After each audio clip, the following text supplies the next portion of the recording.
One of the ways that an NBA team can improve themselves is through the draft. Thanks to some savvy trades in the past, the Knicks own 4 picks in the upcoming draft: the 19th pick, the 21st pick, the 32nd pick, and the 58th pick. In this channel, we've already explored players that the Knicks should look at with their first round picks. In today's video, we'll look at players the Knicks should be looking at with their 32nd pick in the upcoming draft. But before we continue, please like the video and subscribe, and hit that notification bell so you get notified every time I upload a banger. Now let's get started.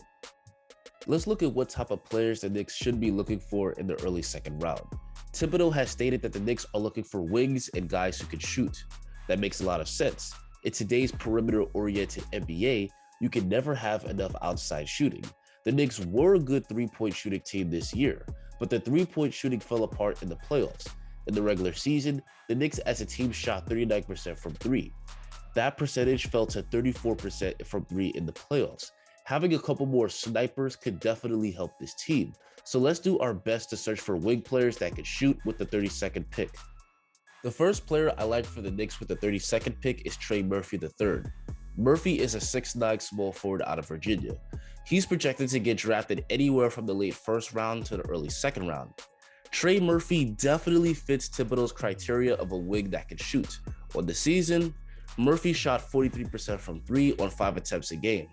He's a knockdown shooter off the catch, and at 6'9" with a high release, it's easy to see him being a good three-point shooter immediately in the NBA. He's a very efficient player all around. In fact, he had a 50-40-90 season his last year at Virginia, not only shooting 43% from three, but 93% from the free throw line and 50% from the field.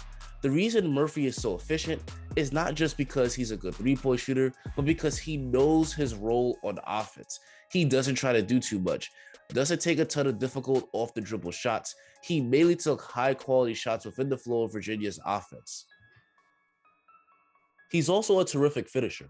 Murphy does a great job of cutting to the basket for easy layups and dunks. He's a very bouncy athlete that can finish with authority at the rim. Murphy did a great job of playing off his teammates, whether timing his cuts to the basket or getting in position for an open shot, which is why he's so efficient. Murphy is also a standout player on defense. At 6'9" with a long 7-foot wingspan, he's a pretty versatile defender. His lateral quickness helps him to stay in front of guards, and his height and length allows him to switch onto bigs. The main weakness in Murphy's game is that he isn't much of a ball handler or a shot creator, but that's fine. Murphy's game is tailor-made to be a 3-and-D player that complements stars at the next level.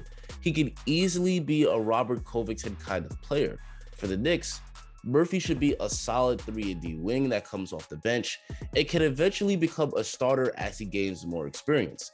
Getting Murphy at pick 32 would be a steal in my opinion. The next prospect I like for the Knicks at pick 32 is Ayo Dosunmu. Ayo is a 6'5" combo guard out of Illinois who's projected to go anywhere from the late first round to the early second round. The best attribute about Ayo is that he's a walking bucket. He's an excellent shot creator that can score on all 3 levels on the court. He's got one of the best pull-up jumpers in college basketball. Thanks to his handle and shiftiness, he could create space for his mid-range pull-up anytime he wants to, and he can hit tough contested shots very easily. He's also good at getting all the way to the rim.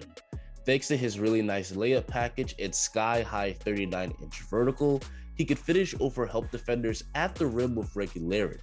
He also tends to draw a lot of contact on his drives, which is why he attempted 5 free throw attempts per game for Illinois, and he also shot a solid 78% from the free throw line.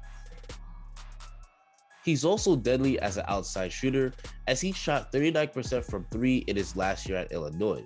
It's clear that Ayo can immediately make an impact on an NBA team as a shot creator. For the New York Knicks, he probably wouldn't start on day one, but he could play a key role as a spark plug off the bench. Lastly, Ayo is a pretty good defender, especially on the ball. He's got good size at 6'5" with a 6'9" wingspan, and he really plays with effort on that end of the court. He does a great job of moving his feet to cut off drives and getting a hand up to contest shots. And thanks to that size, he can defend point guards but also switch on to bigger wings.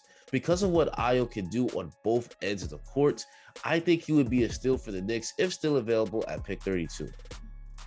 And finally, the last player we'll talk about is Joel Ayayi, a 6'5" shooting guard out of Gonzaga. Most mocks seem to have him going in the second round. Joel's easily most translatable skill is his outside shooting. On the year, he shot 39% from 3. He's a knockdown shooter who's pretty much automatic with shooting off the catch, but he's also really deadly as a shooter off the dribble. For Gonzaga, he was able to consistently punish defenders that went under ball screens by hitting the pull-up 3. He's also excellent as an on-ball defender. He's got good lateral quickness to stay in front of players and good left to contest the opposing player's shot. And he's pretty comfortable guarding multiple positions on the court. Joel should be able to immediately make an impact for the Knicks as a solid 3-and-D wing player off the bench.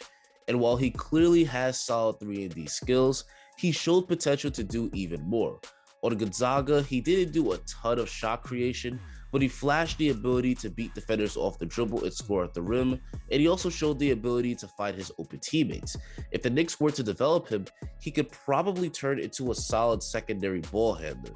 I would prefer both Trey Murphy and Ayo over him, but for the Knicks at pick 32, if those guys are off the board, Joel would be a nice player to take. Anyway guys, that's going to be the end of the video. Do you like any of these players for the Knicks at pick 32? Tell me in the comments. If you want to see me talk about more Knicks draft prospects, make sure to drop a like on the video and subscribe. Thanks for watching and have a great rest of your day.